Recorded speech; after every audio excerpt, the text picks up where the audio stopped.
जी सादर चरण स्पर्श प्रणाम। वेलकम। आज का प्रश्न अंजू जी का है छत्तीसगढ़ से। वो कह रही हैं गुरुदेव जी की 22 जनवरी 2024 को अयोध्या में होने वाले राम मंदिर प्राण प्रतिष्ठा ने पूरे देश में एक नए विवाद को जन्म दिया है। चारों शंकराचार्य हों, कथावाचक हों या कोई सुप्रीम कोर्ट का वकील हो या कोई मीडिया पर्सन हो या समाज को दिशा देने वाले प्रबुद्ध जन, इनमें बहुत ही शिद्दत से पक्ष और विपक्ष में मत दे रहे हैं। कोई इसे संविधान के खिलाफ बता रहा है तो कोई अंधविश्वास, परंतु यह विषय किसी भी राष्ट्र की व्यवस्था के लिए इतना महत्वपूर्ण है जब इस सनातन धर्म की वर्णाश्रम व्यवस्था में ब्रह्मचर्य तथा गृहस्थ आश्रम शिक्षा तथा रोजगार से संबंधित है तथा संवैधानिक व्यवस्था में भी शिक्षा रोजगार ही मनुष्य की प्राथमिक आवश्यकता है। समाज के प्रबुद्ध जनों का ध्यान इन विषयों पर क्यों नहीं जाता? गुरुदेव जी इस पर प्रकाश डालने की कृपा करें।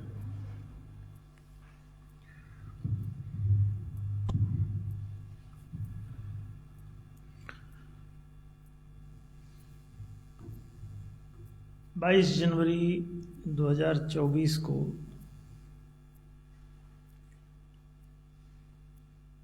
राम मंदिर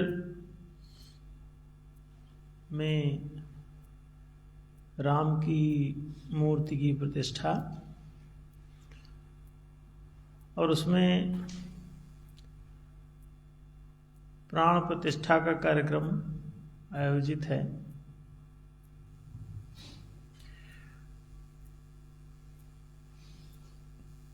पूरा देश बड़े धूमधाम से इसे मना रहा है। जी। लाखों की संख्या में लोग वहाँ इस कार्यक्रम में अपनी सहभागिता दर्ज कराने के लिए पहुंच भी रहे हैं। जी। उत्साह है, उत्सव जैसा वातावरण है।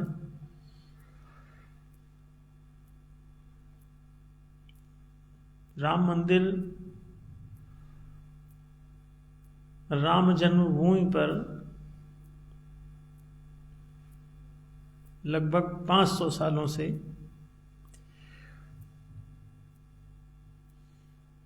भग्नावस्था में था, बल्कि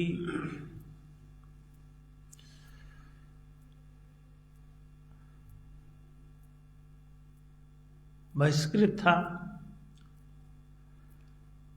और मंदिर वहाँ बचा ही नहीं था। उसको तोड़ फोड़ करके अनेक प्रकार के जब आक्रमणकारी लोग आते हैं तो वो सांस्कृतिक धरोहरों को नष्ट करते हैं, क्योंकि संस्कृति से ही किसी समाज का या राष्ट्र का निर्माण होता है। जी। तो सांस्कृतिक मूल्यों को समाप्त किए बिना या परिवर्तित किए बिना कोई भी आक्रामक सभ्यता या संस्कृति या कोई उससे संबंधित कोई व्यक्ति अथवा वंश स्थापित नहीं हो सकता। सांस्कृतिक परिवेश दूसरा है तो उसी से मन और स्वभाव का निर्माण होता रहता है मनुष्यों की। वैसी ही बुद्धि, वैसी ही मान्यताएं उसकी बनती चली जाती हैं। ऐसी दशा में लोग किसी विपरीत संस्कृति से, किसी विपरीत मान्यता से उन पर शासन नहीं कर सकते। तो वो सांस्कृतिक उथल पुथल वो लोग करते हैं और उनको करना ऐसा पड़ेगा ही अगर वो वहाँ पे जीवित बचे रहना चाहते हैं जी अथवा अपना वर्चस्व बनाए रखना चाहते हैं, उन पर अपनी हुकूमत बनाए रखना चाहते हैं। तो निजी निजी हुकूमतों के ये संघर्ष होते हैं, ये शैव सभ्यता में ऐसा होता है। जी दूसरे शब्दों में इसे जंगली सभ्यता भी कह सकते हैं कि जंगल राज में ऐसा होता ही है, पशुओं के बीच ताकत की ही लड़ाई होती है। सनातन धर्म इस पूरी मानवीय सृष्टि को 3 भागों में व्यवस्थित करता है। देवलोक, मनुष्यलोक और दैत्यलोक। इन तीनों लोकों का आधिपत्य जो है 3 प्रकार के इष्ट देवों के रूप में प्रतिष्ठित किया जाता है, ब्रह्मा, विष्णु और शिव।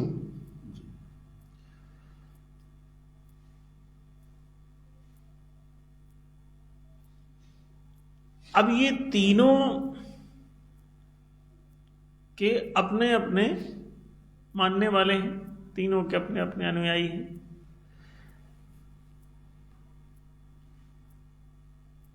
शैव मार्ग शक्ति पर आधारित होता है, ताकत पर आधारित होता है। तो जो लोग शक्ति पर आधारित फैसले करते हैं उनको शैव मार्गी कहते हैं। तो शैव मार्ग ही शाक्त मार्ग भी कहलाता है। इसीलिए शाक्त मार्ग का अभिप्राय हुआ शक्ति के पुजारी।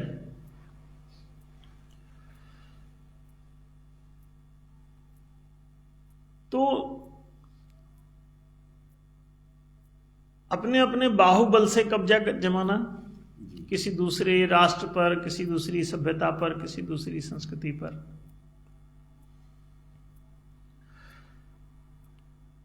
ये एक सामान्य बात है। जब आप उसी प्रकार के हैं, सभी लोग एक ही प्रकार का लोक है, एक ही प्रकार का समाज है, एक ही प्रकार का कल्चर है, तो उस कल्चर में सहज ही ऐसी स्थितियां होंगी। इसे तामस कल्चर कहते हैं। तामसिक कल्चर, उसमें जड़ता होती है, मूर्खता होती है, तार्किकता का अभाव होता है, बेईमानी होती है, चोरी, डकैती, भिक्षा ही उनका मूल व्यवसाय होता है। जीवन यापन के जो उनके उपाय हैं, अपने जीविका के स्रोत या जीविका के तरीके, वे सब चोरी, डकैती और अथवा भिक्षा पर आधारित होते हैं। तो लूटपाट के द्वारा अर्जित करना अथवा भीख मांग के खाना एक सामान्य जंगली क्रिया है। और ये कहीं भी आप जंगलों में, पशुओं के बीच आप देख ही सकते हैं। और वहां जो जंगली लोग रहते हैं वो भी प्रायः इसी प्रकार का जीवन जीते हैं कि दूसरों को मार कर ही वो अपना जीवन यापन करते हैं। दूसरों को लूट कर ही, एक प्राणी दूसरे प्राणी को जब लूट मार करके जीवित रहने का प्रयास करता है तो उसे पाशविक सभ्यता अथवा पाशविक संस्कृति के रूप में देखा जाता है। उनका आचार व्यवहार सब पशुता से युक्त रहता है, प्राकृत दशा होती है। इसमें कोई सोची समझी सैद्धांतिक, दार्शनिक, वैज्ञानिक कोई दृष्टिकोण काम नहीं करता। वो सहज, जैसे प्राकृतिक जंगल में कोई वो किसी भी फिलॉसफी पर भरोसा नहीं करते, कोई सिद्धांत, कोई सूत्र, कोई निष्कर्ष, कोई प्रिंसिपल, कोई थ्योरी काम नहीं करती। जी। जो अंदर से इच्छा उठे, कहीं ना भी देवेन हृदय स्थितेन यथा नियुक्तोस्मि तथा करोमि, वो जैसा उनको कोई नियोजित करता है वैसा ही वे करते रहते हैं। तो जो कोई मतलब अंदर से जो इच्छा उठती है, अब वो अंदर इच्छा जाने क्या उठ जाए, किसी भैंस में किधर मुड़ जाए, किसी सिंह में क्या इच्छा उठी, किसी पर हमला करने की इच्छा उठी, वो हमला कर बैठा, उस पर कोई प्रिंसिपल नहीं है। तो उनका जंगल का कोई कानून भी नहीं होता, वो सारे कानून उनकी अपनी इच्छा पर आश्रित होते हैं। वो जो उनकी इच्छा है वही कानून होता है और उसी पर वो अमल करते हैं। वहां उससे उसके विरुद्ध कोई चीज नहीं होती। जो भी ताकतवर व्यक्ति है वो उसके अंदर उठने वाली इच्छा ही उसका कानून है। किसी को मारने की इच्छा उठी, उसने मार दिया। किसी को जेल में डालने की इच्छा हुई, उसको जेल में डाल दिया। किसी को मार के खा जाने की इच्छा, उसे मार के खा गया। ये सामान्य पशुतापूर्ण स्थिति है। अब ये पिछड़ी हुई दशा है। वो खुद का कोई गेहूं चावल नहीं उगाते, जंगल में जो कुछ भी अन्न फल शाक जो उन्हें मिल जाए, फूल पत्ते, वो खा के बैठ जाते हैं और दूसरों को मार के खा जाते हैं जी। तो कुछ शाकाहारी प्रवृत्ति के, कुछ मांसाहारी प्रवृत्ति के, ये आपको जंगल में दोनों प्रकार के प्राणी मिल जाएंगे जी। तो ये पिछड़े हुए जो ये लोग हैं, ये अपने बीच में ताकत से ही फैसले करते हैं, तो एक दूसरे को मिटाते रहते हैं, एक दूसरे के अस्तित्व को तोड़ते रहते हैं। हर कमजोर इनका शिकार होता है, उसे वो गुलाम बनाना एक आम कार्यक्रम है जी। सहज उनकी प्रवृत्ति है कि जो भी ज्यादा ताकतवर है वो अपने से कमजोर को गुलाम बना लेगा, अथवा उसे मार देगा या मारकर खा जाएगा, या उसे अपने अधीन दास्ता में नियोजित कर लेगा जी। तो ये सामान्य क्रिया है और उसमें ताकत से होने वाले फैसलों के बीच में जिसका भी ताकत बढ़ जाएगा वो उसका वर्चस्व हो जाएगा। आज हिंदूवादी पार्टी सत्ता में आ गई है, आरएसएस और भाजपा और उसके जरिए, तो उनका ताकत बढ़ा चढ़ा है। अब कोई आलोचना करे चाहे जो करे, उनको मंदिर बनाना है वो बना देंगे। जज को पटा लेंगे, जज को दूसरी जगह पे अप्लाइज कर देंगे, उसको नियुक्तियां दे देंगे, अपने हिसाब के फैसले करा लेंगे, अपने हिसाब से मंदिर बना देंगे। और जज बोले ना बोले वो तो सामाजिक रूप से ही ठोक के बना देंगे। अगर समाज हावी है जी, हिंदुओं का वर्चस्व होगा तो वो बना ही लेंगे, उसमें कौन रोकेगा उनको? जो रोकेगा वो कुटेगा पिटेगा। जब हिंदू कमजोर था तो जो जिनका वर्चस्व था उन्होंने मस्जिद बनाई और मंदिर तोड़े, और पहले तो बौद्धों ने तोड़ा जी। वहां पे जब खुदाई हुई तो बौद्ध मूर्ति निकली, जिससे ये पता चलता है कि मंदिर तोड़ने का जो मौलिक अपराध है वो मुसलमानों ने नहीं, पहले बौद्धों ने किया। फिर उसके बाद दूसरी कौम आई, जो जो हमला, शक पहले आए, शक हूण ये भी बाहरी थे और उन्होंने हमला किया। यहाँ की लोकल जो संस्कृति उस समय थी, उसमें वो जिस ढंग का जीवन जीते थे उसको डिस्ट्रॉय कर दिया उन्होंने। उनके सारे जो चिन्ह थे वो तोड़ डाले गए, सांस्कृतिक प्रतीक सब नष्ट कर दिए गए। तो वो अपना प्रतीक थोपने के लिए राम का मंदिर तोड़ के कोई अपना बुद्ध की मूर्ति उस पर क्यों बैठाना चाहेगा? विष्णु का मंदिर तोड़ के कोई उस पर बुद्ध की मूर्ति क्यों बैठाना चाहेगा? अब बुद्ध कौन से तोप है? सामान्य बात है। अब फिर बुद्ध की तोड़ के कोई मोहम्मद का कुरान शरीफ या फरमान या उनकी मूर्ति या उनका फरमान, दोनों एक ही बात है। चाहे आप उनकी मूर्ति स्थापित कर दो, चाहे उनका फरमान स्थापित कर दो। कुरान भी मोहम्मद की मूर्ति ही है। मूर्ति में भी आप एक किताब ही है, मूर्ति अनपढ़ की किताब है। मूर्तियों में आपको सारी मैसेजिंग रहती है कि आप जिस देवता को पूजने जा रहे हैं तो वो कैसे कैसे, उसकी क्या क्या गुण हैं, क्या क्या लक्षण हैं, क्या क्या उसकी क्षमताएं हैं, ये उसकी मूर्ति में अभिव्यक्त किया जाता है।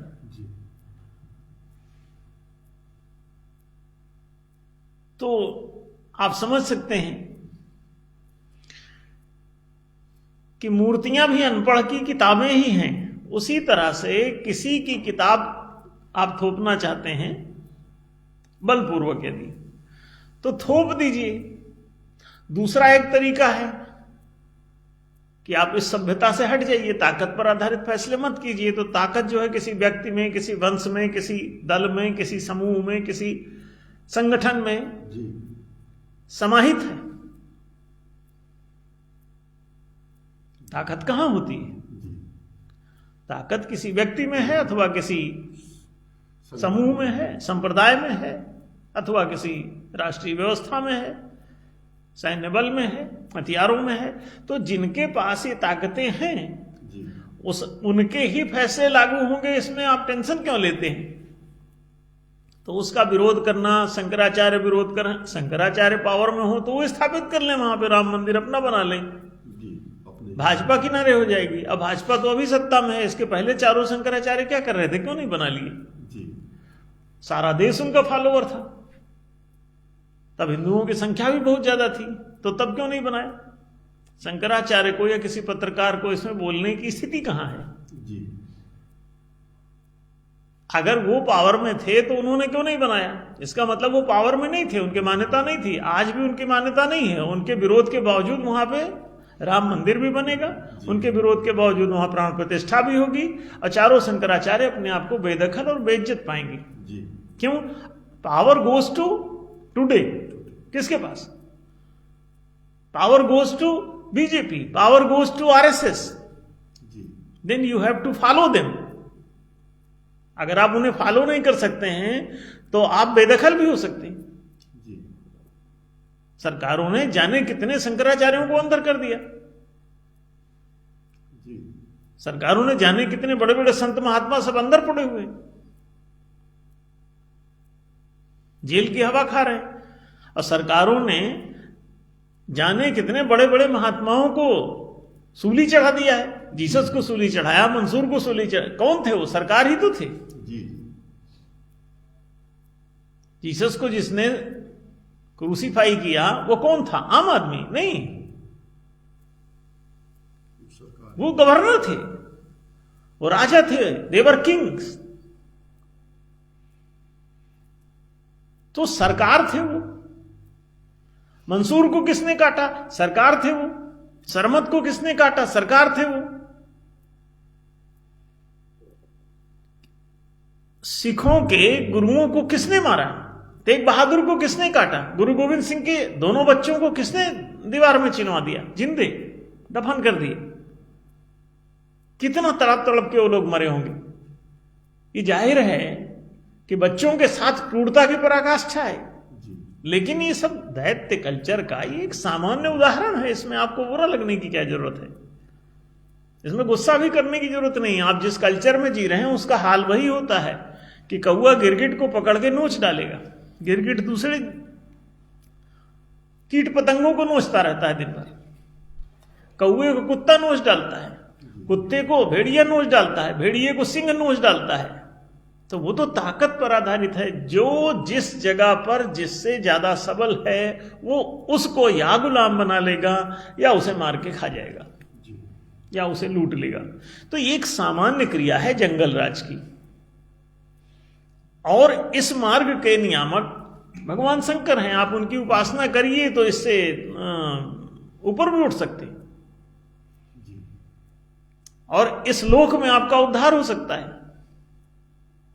जी लेकिन अगर आप भगवान विष्णु की उपासना करना चाहते हैं तो आपको नया संप्रदाय बनाना पड़ेगा। और संप्रदाय का मतलब नई संस्कृति बनानी पड़ेगी, नया कल्चर विकसित करना पड़ेगा, नया मंदिर बनाना पड़ेगा। तो अब ये शैव मंदिर के आगे जाके राम की पुनर्प्रतिष्ठा हो रही है। शंकर जी के मंदिर तो जगह जगह प्रतिष्ठित हैं। जी मक्का में भी शंकर जी की ही मूर्ति लगी हुई है। बौद्ध भी सब शैव मार्गी हैं। वही अनापानसती योग, प्राणायाम, आसन प्राणायाम के अलावा वो क्या करवा रहे हैं? जी आती जाती सांसों को देखो, विपस्सना करो। शिव सूर्योदय के अलावा कोई साधना नहीं है बौद्धों की, जैनों की, सिखों की, किसी की भी। सबके सब शिवोहम वाले हैं। योगा योगा योगा योगा, प्राण योग और प्राण यज्ञ के अतिरिक्त कहीं कोई बात ही नहीं है। और ये दोषों से शुद्धि के लिए था ही, जो दुष्ट हो जाते हैं उनकी शुद्धि का कोई उपाय नहीं है। या तो नशा पी के काली के मार्ग पे चले जाएं, और या योगा करके दुर्गा की उपासना कर लें। जी। तो काली और दुर्गा ये दो पथ हमने पीछे बताए थे। तो ये दोनों शैव मार्ग के ये दो रास्ते हैं, कल्याण का एक उद्धार का। अब जिनको जो पसंद हो वो अपना उसमें करते रहे। वो व्यक्तिगत रूप से चूंकि पाप करते हैं तो व्यक्तिगत रूप से उनको उद्धार, अपना उत्थान या पतन करना है, कल्याण अथवा उद्धार करना है। काली के मार्ग पे कल्याण, दुर्गा के मार्ग पे उद्धार। दुर्गति नाशिनी, दुर्गा दुर्गति नाशिनी और काली कल्याणकारिणी। तो वहां तो चूंकि आप दुष्ट हो चुके हैं तो उसके दो रूप हैं, ऊपर उठने के अथवा नीचे समाप्त होने के, पुनर्जन्म से छुटकारा पाने के लिए। तो ये महानिर्वाण, महापरिनिर्वाण, ये सब क्या है कि जहां वाणी आपकी शून्य हो जाती है, जहां वाणी नहीं है तो मानवता नहीं है, मन, तर्क, वाक, ये सब है। तो इसको नष्ट, जो मन को नष्ट करना चाहता है, तर्क को नष्ट करना चाहता है, वाणी को नष्ट करना चाहता है, वो महानिर्वाण परिनिर्वाण को। अभी ओशो का मना रहे हैं महापरिनिर्वाण दिवस, 19 जनवरी मना रहे थे लोग। तो ये क्या है, ये निर्वाण का मतलब ये है कि मनस शरीर को ये नाश करने के लिए आमादा है ताकि इनका पुनर्जन्म ना हो। इस जगत से इनको नफरत है, जिसको जिससे नफरत होती है उसमें नहीं आना चाहता। तो शैव मार्गी ही सब थे, क्योंकि वैष्णव मार्ग है ही नहीं। वैष्णव मार्ग है वर्णाश्रम धर्म, वर्णाश्रम धर्मानुकूल ही। विष्णु पुराण कहता है कि भगवान विष्णु की उपासना का, उनकी आराधना का, उनकी पूजा का दूसरा कोई उपाय नहीं है। क्या? वर्णाश्रम धर्म का पालन कीजिए और आप देखिए आप वैष्णव हो जाएंगे। लेकिन जंगल राज में जाति पर आधारित होता है, वो वर्ण को नहीं मानते, वो जाति को मानते हैं। वर्णवाद उन्हें प्रिय नहीं, जातिवाद प्रिय है। वर्ण व्यवस्था उन्हें प्रिय नहीं, जाति व्यवस्था उन्हें प्रिय है। जाति के आधार पे कर्मपद संपदा थी ना, और वर्ण के आधार पे कर्मपद संपदा पर नियुक्ति पाना पात्रता अनुसार। तो पात्रता अनुसार ठीक है या पैदाइश के अनुसार ठीक है, देख लीजिए। जंगल राज में पैदाइश के अनुसार कब्जा पर कब्जा होता रहेगा। जो जिससे सबल होगा वो गद्दी पे बैठ जाएगा। नहीं बैठने दोगे तो औरंगजेब बाप को मार के बैठ जाएगा।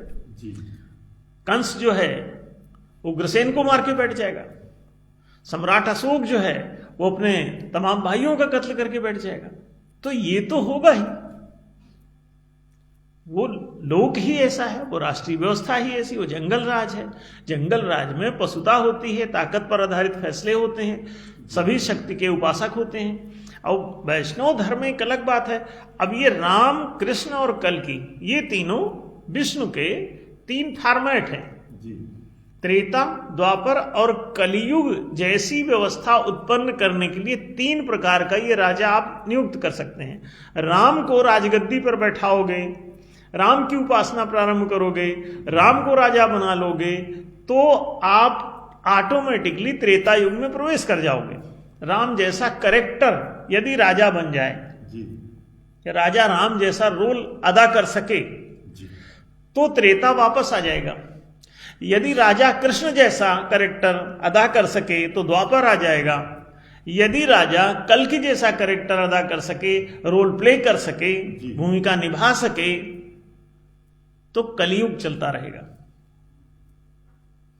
और जब राजा इन तीनों में से किसी वैष्णव प्रारूप को, वैष्णव फॉर्मेट को नहीं अपनाने की स्थिति में रह जाते, पतित हो जाते हैं, तो वे हिरण्याकश्यपु, हिरण्याक्ष जैसी गति, कंस, रावण, दुर्योधन, हिटलर, इस तरह की स्थिति में बलपूर्वक सारे काम करने लगते हैं। तो उस दशा का नाम युगनाश है।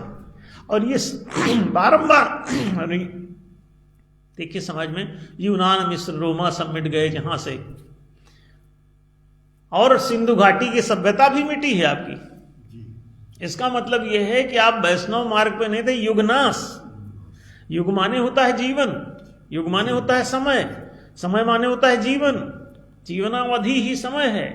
तो युग माने समय, आप जिस समय जिस गुण से युक्त हैं। राजा युगम उच्यते, जैसा राजा होता है वैसी ही आपकी प्रजा होती। यथा राजा तथा प्रजा, ये सभी जानते हैं आप। वैष्णव राज होगा तो वर्णाश्रम व्यवस्था लागू होगी और जाति व्यवस्था समाप्त हो जाएगी। पात्रता अनुसार पद नियुक्ति प्रारंभ हो जाएगी, पैदाइश के अनुसार पद नियोजन समाप्त हो जाएगा। पद नियोजन नहीं होता, उसमें पद कब्जा, पद हथियाना होता है, उसमें जबरन बलपूर्वक ही बैठते हैं, वहां सारे फैसले बलपूर्वक होंगे। तो अगर आप पात्रता अनुसार वर्णाश्रम व्यवस्था का पालन करते हैं, वरीयता क्रम को अपनाते हैं, तो जातीयता क्रम टूटेगा, समाप्त होगा। तो कृष्ण भी देखो कहते हैं, वहां आप राम राज्य में भी पढ़े, वर्ण आश्रम निज निज धर्म, निरत वेद पथ लोग, चलहि सदा पामहि सुखहि, नहीं भय शोक न रोग। साफ साफ लिखा है।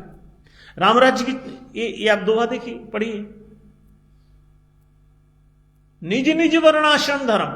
तो आप वर्णाश्रमानुसार, विष्णु पुराण में भी है, वर्णाश्रमाचार बताम। अगर आप वर्णाश्रम धर्म की व्यवस्था के अनुसार, वर्णाश्रम व्यवस्था के अनुसार अगर आप जीवन जीते हैं तो उसी से विष्णु की आराधना संभव है, अन्य कोई उपाय नहीं। आप कितना आरती उतारते हैं, कितनी प्राण प्रतिष्ठा करते हैं, कितना मूर्ति पूजते हैं, कितनी परिक्रमा करते हैं, नेवर।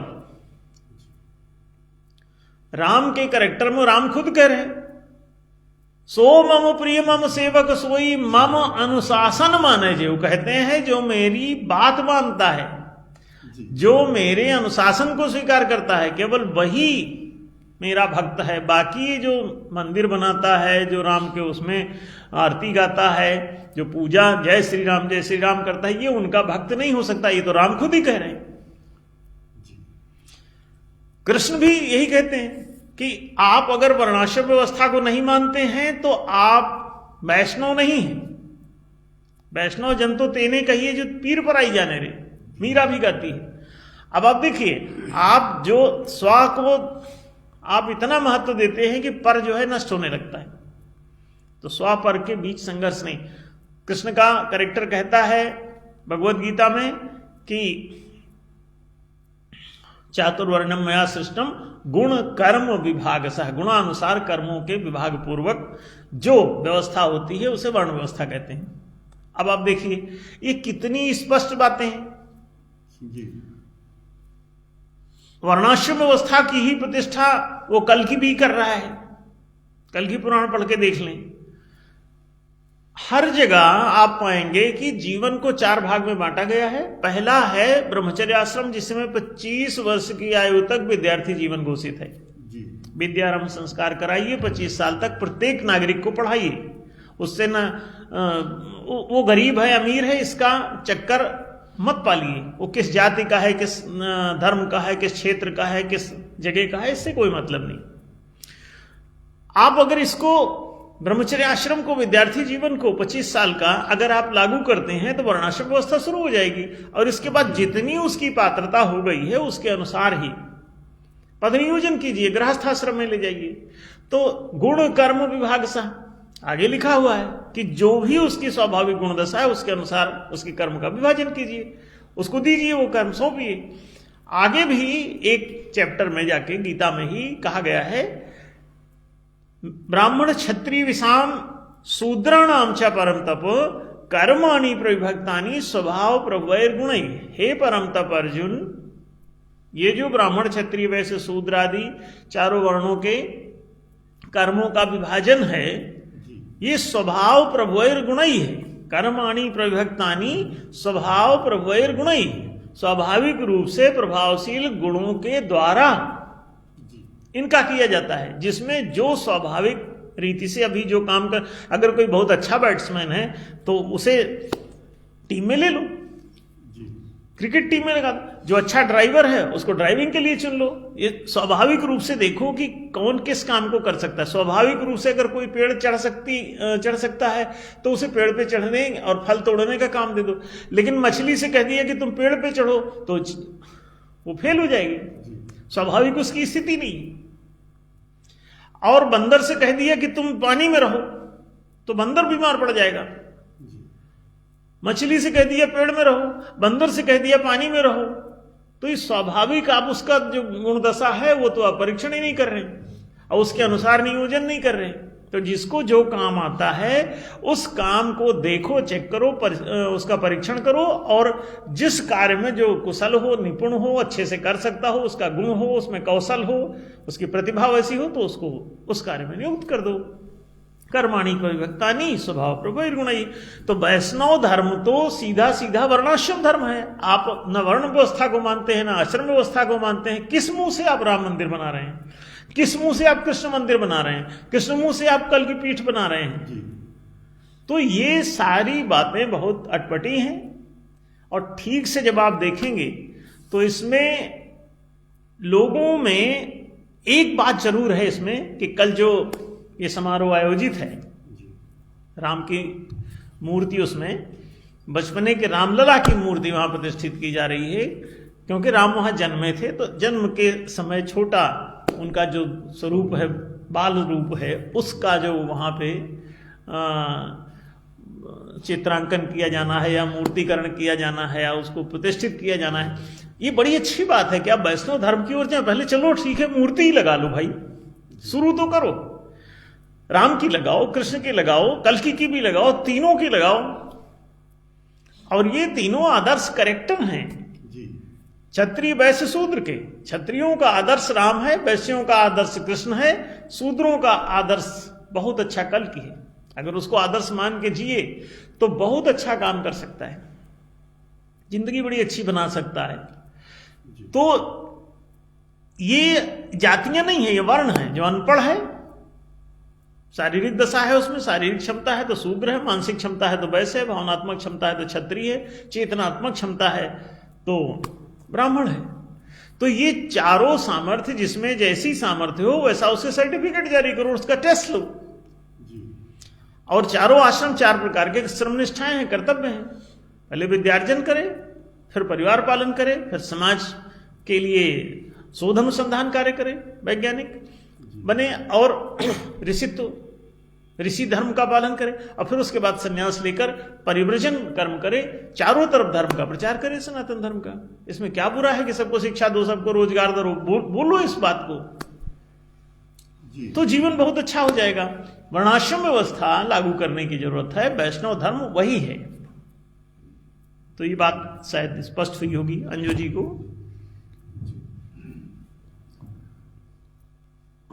जी जी गुरुदेव जी, आपको बहुत बहुत आभार, धन्यवाद कि आप जो सनातन धर्म का मूल स्वरूप है, वर्णाश्रम व्यवस्था में चारों आश्रमों को विस्तार से और वरीयता क्रम को विस्तार से हम सबको समझाने की विशेष कृपा की आपने।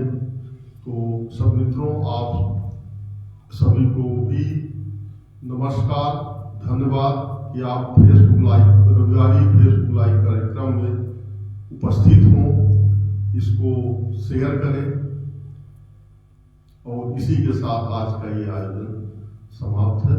फिर से आपको सभी को हार्दिक धन्यवाद।